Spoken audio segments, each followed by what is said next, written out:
Alright, what's up guys? My name is Zack, and today I am driving the 2026 Toyota RAV4 GR Sport. Up front is a 2.5 liter inline 4 as well as a plug-in hybrid system, and down below is an eCVT. Now I am super excited to be driving this GR Sport RAV4 for two reasons. First of all, this is the first time I'm driving the new 2026 RAV4. This is a new generation of RAV4, and Toyota has invited me down here to Arizona to try it out before it's available to the public, which has been super cool. But the second reason is the fact that this is the GR Sport. Not only is this the first GR edition of the RAV4, but this is the first time that Toyota has used the GR Sport trim level, which I imagine will trickle down to other vehicles. So we are driving the RAV4 here in Arizona. But if you'd like to submit your own vehicle and have it reviewed here on the channel, you can head on over to my website, zackpradel.com/submit. It's a quick and easy submission form. It takes under a minute to fill out, and I come out to you.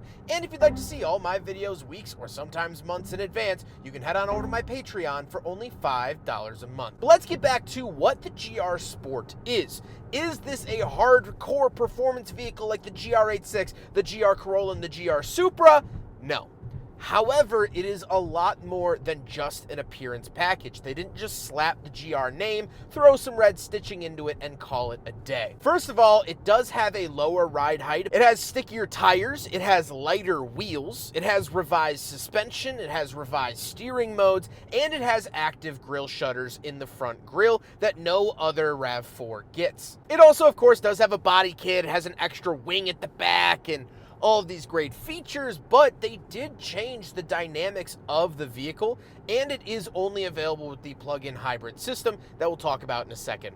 Overall, they've done some pretty good changes, and I feel like this vehicle is a really good compromise for people with families but still want to have some type of driving fun, and they've somehow made a RAV4 actually pretty enjoyable to drive. So let's get back to that plug-in hybrid system. Well, it has 324 horsepower throughout the entire system, meaning this is the second most powerful GR badged vehicle in Toyota's lineup. The GR Corolla only makes 300. Now, this is a lot heavier. I'm not saying this is going to be a lot faster than the GR Corolla, but it does make more power. It is only available with the plug-in hybrid system. However, the standard RAV4 can be had in a standard hybrid, non-plug-in. However, every single RAV4 is a hybrid from 2026 onward. This also has a lithium-ion battery on board and has 172 pound-feet of torque, and it has McPherson type strut. You can drive it in EV mode if you would like, and as I mentioned, it has 15mm lower ride height, dedicated damper and tuning coil springs. The rear suspension crossmember has been reinforced. Like I said, paired to it is an eCVT. Honestly, I don't mind it all that much, and I think it works well enough. Again, this is going to ride that line of daily ability and sporty fun, and it's going to lean more towards daily ability, which the eCVT is good for. Last but not least, it of course is all-wheel drive. However, you can find RAV4s in front-wheel drive down at the base model. How does it feel to drive the GR RAV4? It's good. Here's the thing. It's not a night and day difference from the standard RAV4. It is fun to drive. It's a lot more fun to drive than a standard RAV4, but we're not reinventing the wheel here. It's still a Toyota RAV4. That being said, if you have a family, you need one car and one car only, and you also want to carve up a canyon on the way home, yeah, you can do that in this vehicle. Ride quality isn't compromised either. It's a little bit harsher than other grades. However, that's to be expected with the different suspension setup. Visibility is good. Steering feel is great, especially in that sport mode, which I like to see. All right, sport mode. Woo! There's not a lot of theatrics that really go into it. What is going to be surprising is the steering and suspension. That has really been tightened up, unlike other RAV4s. They've never really done a sporty RAV4 like this. And so on these curvy back roads in Arizona, it's actually very, very fun. Are you going to get that punch off the line, that straight line acceleration that you might want?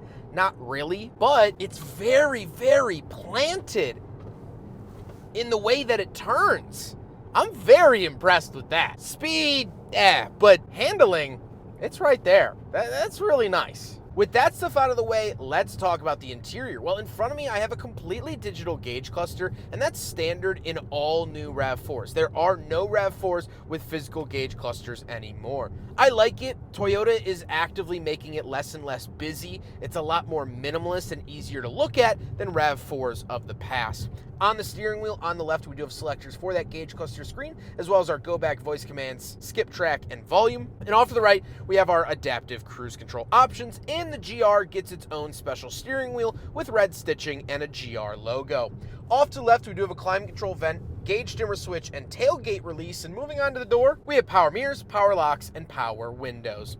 Moving into the center, we have our infotainment display. Now, this is all new for the 26 RAV4, and this infotainment system will start to be rolled out in other Toyota products in the future. It's a heavily refreshed version of the outgoing multimedia system. I think it works well. The one possible downside is that this does have the climate controls now built into the screen.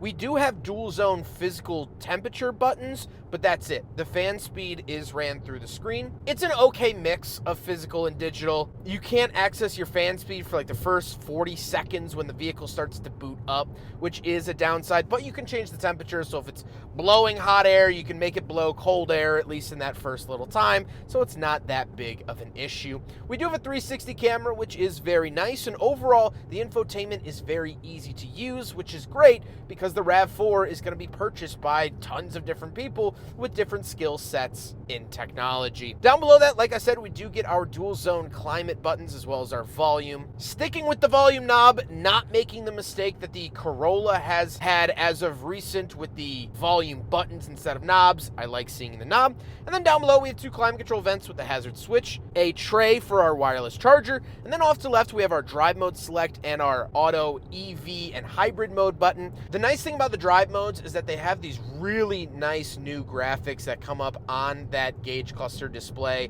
I think it looks wonderful. We have normal, sport, eco, and custom. And then off to the right, we have trail and snow, which are two more drive modes, which are very nice to see, and of course, normal.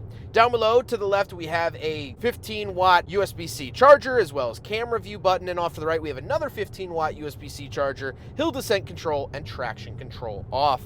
We do have a little cubby and the shifter in the center, but if you're familiar with older Toyotas, you'll warm up to this pretty quickly. And then we have physical buttons for a power parking brake and auto holding brake. Off to the right, we do have cup holders. We'll do a big freaking bottle test. If you jam it in, it will fit, but it bows the plastic out. So I can't really consider that a pass since you have to borderline break the cup holder to get it to pass. However, there are pockets in the doors that have a water bottle label on them, and they do, in fact, pass the big freaking bottle test just like the GR86. It passes now here in the GR Sport RAV4. Then we have the center console. Nothing too crazy in there. However, you can actually remove the lid and flip it upside down to either have an armrest or a tray, which I thought was just a nice little addition that they didn't have to make, but might make your life a little bit easier. The seats do have red stitching and piping on them. They say GR on them, and they've been comfortable enough. By far the most comfortable GR seats that I've sat in. A lot less hardcore than the other GR products like the Corolla 86 and Supra, and they work well. They are heated here in the GR Sport, which is nice to see. However, speaking of seats, we do have back seats, so let's go do a back seat review. All right, so we're in the back of the all-new Toyota RAV4, and a couple of things to note. First of all, my knees are not hitting the seat in front of me. My head is not hitting the ceiling. That is a wonderful, wonderful thing. Down below, we do have two USB-C chargers. We have two climate vents, as well as we do get a center console with two cup holders in it. Overall, this back seat isn't a revolution. It's barely an evolution on the prior years or prior generations back seat. However, it works. I'm a big guy. I fit back here very, very comfortably, and that's what I look for in a vehicle in this segment. We do get red stitching carrying on back here. However, I would have liked to have seen GR in the headrests or, some of the red piping from the front seats moved into the back. A little bit of cost-saving stuff there, but overall, I like it. Let's hop into the very back. We'll take a quick look at the trunk and cargo space, and then we'll talk about the looks. All right, we're on the back of the all-new RAV4.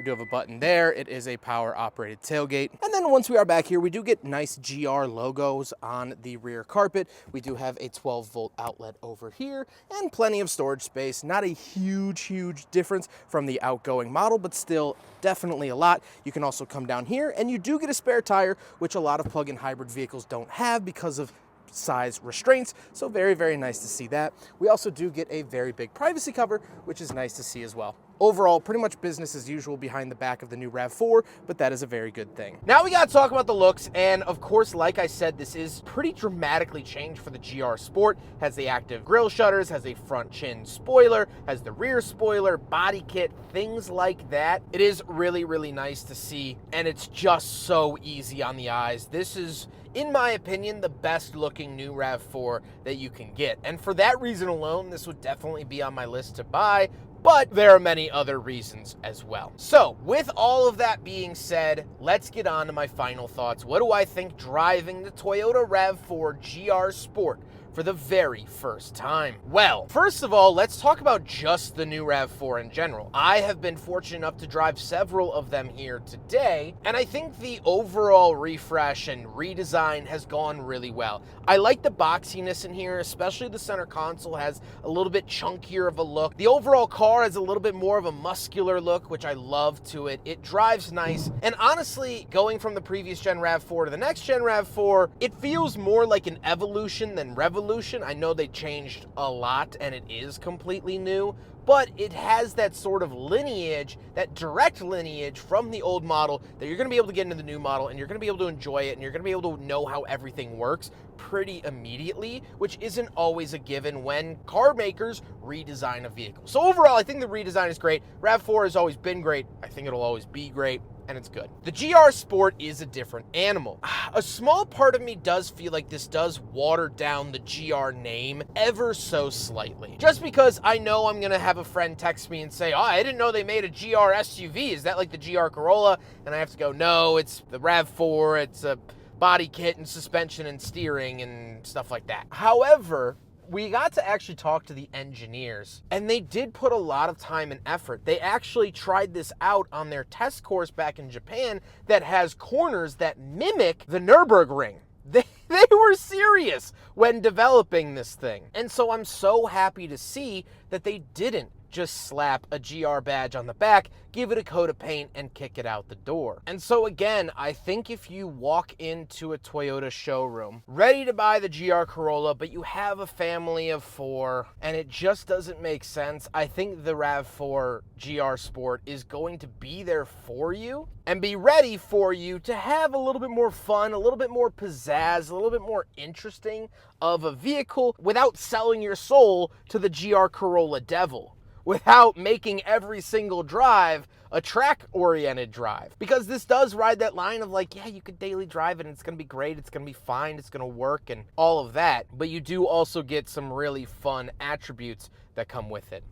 Overall, I'm really happy with the updated RAV4. I think it's absolutely fantastic. And yet again, as I've said many a time, Toyota has hit it out of the park. I hope you guys enjoyed the video. Huge thank you to Toyota for flying me down here to Phoenix, Arizona, and putting me up in a hotel for 2 nights to let me drive their new RAV4s. They are always wonderful to film, wonderful to work with, and I always appreciate the Toyota team. But I hope you guys enjoyed the video. Don't forget to rate the video, comment on the video, and subscribe if you really liked it.